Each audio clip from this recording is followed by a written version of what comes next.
Malkajgiri Congress party MP అభ్యర్థిగా రేవంత్ రెడ్డి బరిలో ఉన్నారు. మరి వారి యొక్క విశేషాలు కావచ్చు, లేదా అసలు వారికి ఎందుకు ఓటేయాలి అని వారి యొక్క గొప్పతనమా, లేదంటే వారి యొక్క అర్ధబలం చూసి ప్రజలు స్వచ్ఛందంగా వస్తున్నారా, అంగబలం చూసి వస్తున్నారా, అసలు రేవంత్ రెడ్డి గారి విశేషాలు కనుక్కోవటానికి మనతో పాటు రేవంత్ అన్న మిత్రమండలి సభ్యులు మనతో ఉన్నారు. వారిని అడిగి అసలు వారి యొక్క జీవిత విశేషాలు ఏంది అనేది తెలుసుకుందాము. గుడ్ ఈవినింగ్ ప్రశాంత్ రెడ్డి గారు. గుడ్ ఈవినింగ్ అండి. నా పేరు రేవంత్ రెడ్డి గారికి ఎందుకు ఓటేయాలి? రేవంత్ రెడ్డి అంటే ఒక పట్టుదల, ఒక స్ట్రాంగ్, ఒక డైనామిక్ లీడరు. ఏదైనా పని చెప్తే అది 100% చేసి చూపిస్తాడు. అలా కొడంగల్లో చాలా బస్ డిపోలు కానీ, కాలేజీలు కానీ, ఇంటర్మీడియట్ కాలేజ్ కానీ, డిగ్రీ కాలేజీలు కానీ, సీసీ రోడ్లు కానీ చాలా డెవలప్మెంట్ చేశాయండి. మీరు ఎక్కడున్నా ఇంత ఫాలోయింగ్, స్టేట్లో ఇంత ఫాలోయింగ్ ఇంత ఉంది కాబట్టి అసలు రేవంత్ రెడ్డి మీద నమ్మకం కానీ, ఆయన చేసే వర్క్ కానీ, ఆయన మాట్లాడే విధానం కానీ, ఆయన ఫాలోవర్స్లలో ప్రతిరోజు ఇంకొక కార్యకర్తగా పెరుగుతూనే ఉంది కానీ తగ్గడం లేదు. ఆయన వ్యక్తిగతంగా కూడా చాలా అందరితో మంచిగా ఉంటాడు. ప్రతిపక్షంగా గొంతు ప్రజల గురించి కానీ, బయట ప్రపంచంలో ఏం జరుగుతుంది, ఎక్కడ అవినీతి జరుగుతుంది, ప్రతిదీ ప్రశ్నిస్తాడు. ఒక ఉండాలా, ప్రశ్నించడానికి బాగా ధైర్యంగా అడుగుతాడు. సభలో మొత్తం ఒక వాయిస్ ఉంటే ఆ వాయిస్కే చాలా పవర్ ఉంటుంది. అందుకని చాలామంది ఫాలోవర్స్గా, అభివృద్ధితో పాటు ఆయన ధైర్యానికి మేము కూడా రేవంత్ అన్న సైన్యంగా, రేవంత్ అన్న సైనికుడిగా పనిచేద్దామని ఆ నమ్మకంతో ముందుకెళ్తున్నాం.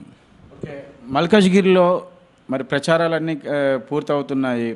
మీ అభ్యర్థి గెలుస్తాడు అనుకుంటున్నారా? ఏ విధంగా మీకు ఇక్కడ ప్రజల నుంచి స్పందన వస్తుంది? 100% మేము గెలుస్తున్నాము. ప్రజలందరికీ తెలుసు ఎవరు ఏంటి కొడంగల్లో ఏం జరిగింది, ఎందుకు ఓడిపోయారు, గవర్నమెంట్ ఏం చేసింది, కేసీఆర్ ఏం చేసిరు, అవన్నీ తెలుసు. కానీ మల్కాజ్గిరి ప్రజలందరూ గమనించారు. అందరూ ఎడ్యుకేటెడ్ పీపుల్స్ ఉన్నారు. చాలా ప్రతి ఒక్కరు ఈసారి అక్కడ ఏం జరిగిందో తెలియదు, కానీ ఈసారి రేవంత్ రెడ్డికి ఓటేసి మేము భారీ స్థాయిలో గవర్నమెంట్ ఎంప్లాయీస్ కానీ, రైల్వేస్ ఎంప్లాయీస్ కానీ, ఆర్టీసీ ఎంప్లాయీస్ కానీ ప్రతి ఒక్కరిని అడుగుతున్నాం మేము. లేదండి ఈసారి రేవంత్ రెడ్డికి ఓటేస్తాం, 100% మేము గెలిపిస్తాం, మీరు ఏం చెప్పక్క అసలు మేము ఓటేస్తామండి అని అసలు మాకు చాలా మంచి మర్యాదతో రెస్పాన్స్ ఉంది. 100% గెలుస్తారని నమ్మకంతో మేము వర్క్ చేస్తున్నాం. మల్కాజ్గిరి మొత్తం 7 నియోజకవర్గాల్లో అధికార పార్టీ కావచ్చు, కార్పొరేటర్లు కావచ్చు, ఎమ్మెల్యేలు కావచ్చు, అంతా టీఆర్ఎస్ వాళ్ళే ఉన్నారు. మరి మీకు బలము చాలా తక్కువ ఉంది, సరైన క్యాడర్ కూడా లేదు అనేది వినిపిస్తుంది. దీన్ని ఎట్లా అధిగమించుతున్నారు? మాకు ప్రజలు ఉన్నారండి.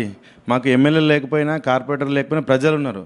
ప్రజా గొంతు ఇక్కడ ఉంది. ప్రజా గొంతు గురించి ప్రజలు ఉన్నారు. మా సైన్యం ఉంది, మా రేవంత్ మిత్రమండలి ఉంది, రేవంత్ అనే సైన్యం ఉంది. ఇవన్నీ ముందుకెళ్ళి ప్రతి కార్యకర్త ఎవరిని అడిగినా, ఎంత చిన్న పిల్లవాడిని అడిగినా, స్కూల్లో మొన్న ఒక చిన్న స్కూల్లో బాబుని అడిగి మన ముఖ్యమంత్రి కేసీఆర్ గారు అని నర్సరీ స్కూల్లో, మా కొడుకు నర్సరీ నాగార్జున స్కూల్లో చదువుతాడు. నర్సరీలో కేసీఆర్ గారు ముఖ్యమంత్రి అంటే, లేదు మా రేవంత్ రెడ్డి ముఖ్యమంత్రి అని మా కొడుకు అంటున్నాడు. అది చిన్న బాబు నర్సరీ స్టూడెంట్స్ కూడా రేవంత్ రెడ్డి ముఖ్యమంత్రి కావాలని ఒకటి ఉంది. ఆయన అభివృద్ధి మెయిన్, అభివృద్ధి ఆయన గొంతు. ఆయన ఏ విషయంలో అయినా ప్రశ్నిస్తాడు. అసెంబ్లీలో కానీ ఎక్కడ కానీ ఏదైనా ఆయన చెవికి వినపడితే చాలు దాన్ని ప్రశ్నిస్తాడనే నమ్మకంతో ఇంత పెద్ద సైన్యంతో ముందుకెళ్తున్నాం మేము. ఇప్పుడు మనతో పాటు రేవంత్ మిత్రమండలి వ్యవస్థాపక అధ్యక్షులు చిలక మధుసూదన్ రెడ్డి ఉన్నారు. వారిని అడిగి కూడా రేవంత్ రెడ్డి గారికి ఎందుకు ఓటేయాలి అని అడిగి తెలుసుకుందాం. చెప్పండి మధు గారు. రాష్ట్రంలో అధికార టీఆర్ఎస్ పార్టీ ప్రభుత్వం నడుస్తూ ఉంది. టీఆర్ఎస్ పార్టీ గత 5 ఏళ్ళు అధికారంలో ఉన్నది. ఇప్పుడు కూడా ప్రజలు టీఆర్ఎస్ పార్టీ పట్టణ కట్టడం జరిగింది. గతంలో కూడా ఒక ప్రతిపక్షంగా అటు జడ్పీటీ సభ్యునిగా ప్రతిపక్షంలో ఉన్నాడు రేవంత్ రెడ్డి గారు. ఆ తర్వాత ఎమ్మెల్సీ కూడా ప్రతిపక్షంలో ఉండవలసి వచ్చింది.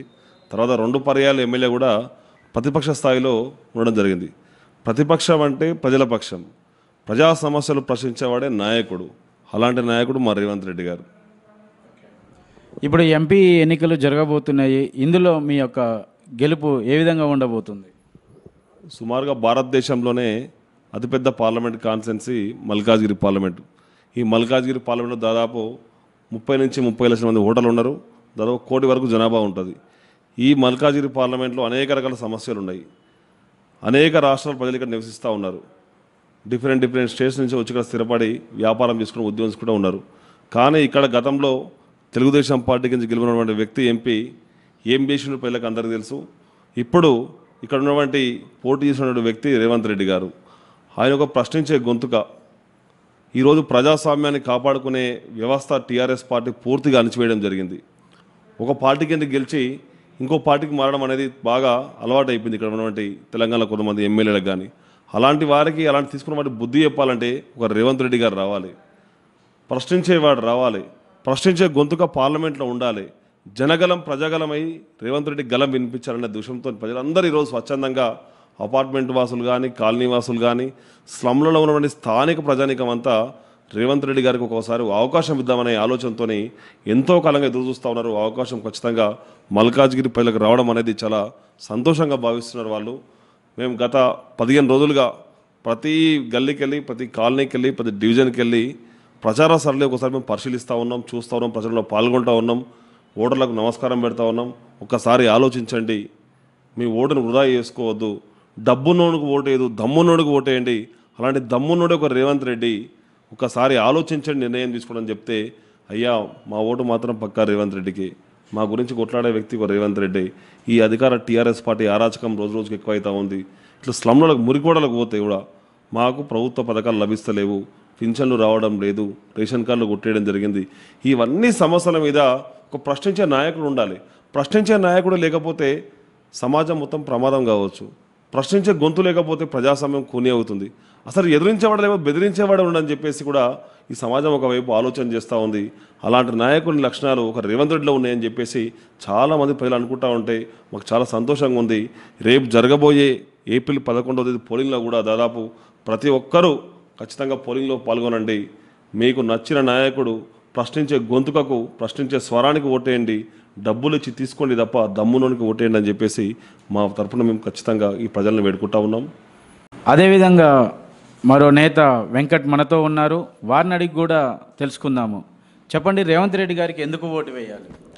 రేవంత్ రెడ్డి గారు ప్రజల కొరకు నిత్యం పోరాడే వ్యక్తి.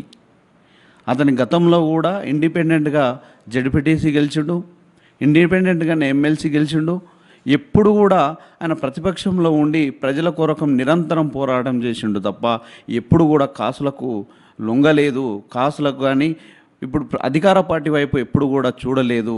ప్రజలు ఎప్పుడు కూడా ప్రజలనే నా దేవుళ్ళని, ప్రజలే నా దేవుళ్ళని ఎప్పుడు కూడా ప్రజల తరఫున పోరాటం చేసిండు.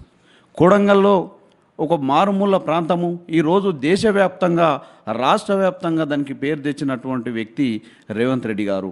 మరి అదేవిధంగా ఇప్పుడు కూడా గతంలో జరిగిన ఎలక్షన్లను కూడా మేము ముమ్మాటికి అది ఓటమి కాదు, మరి అందరికీ ఈ కూడా రాష్ట్ర ప్రజలకు కానీ దేశ ప్రజలకు కానీ ప్రతి ఒక్కరికి కూడా తెలుసు. మొన్న జరిగిన ఎలక్షన్ ఏం జరిగిందనే విషయం కూడా అందరికీ తెలుసు. ఇప్పుడు జరుగుతున్నటువంటి పార్లమెంట్ ఎన్నికల్లో మేము గతము ఒక 15 రోజుల నుంచి మేము ఎల్బినార్ కాన్స్టిట్యున్సీలో కానీ లేకపోతే ఉప్పల్ కాన్స్టిట్యున్సీలో కానీ పర్యటిస్తూ ఉన్నాం. కానీ ఎక్కడ పోయినా రేవంత్ అన్నకు భారీ మెజారిటీతో గెలిపిస్తామని చెప్పి ప్రతి ఓటర్ల నుంచి మేము వింటున్నాం. మల్కాజ్గిరి పార్లమెంట్ స్థానం నుంచి రేవంత్ రెడ్డి గారికి ఆదరణ, అభిమానం ఎలా ఉంది? గెలుస్తాము అన్న నమ్మకం, ధీమాతో ఉన్నారా? ఖచ్చితంగా ఈరోజు రేవంత్ రెడ్డి గారికి ముమ్మాటికి ప్రజలు, మేము మొన్న 3 ఎమ్మెల్సీ స్థానాల్లో టీఆర్ఎస్కు బుద్ధి చెప్పినారు. ఖచ్చితంగా ఇక్కడ ఎడ్యుకేటెడ్ ఉన్నారు. ఇప్పుడు కూడా రేవంత్ రెడ్డి గారిని గెలిపించి టీఆర్ఎస్ పార్టీకి బుద్ధి చెప్తారని చెప్పేసి నేను తెలుపుతాను.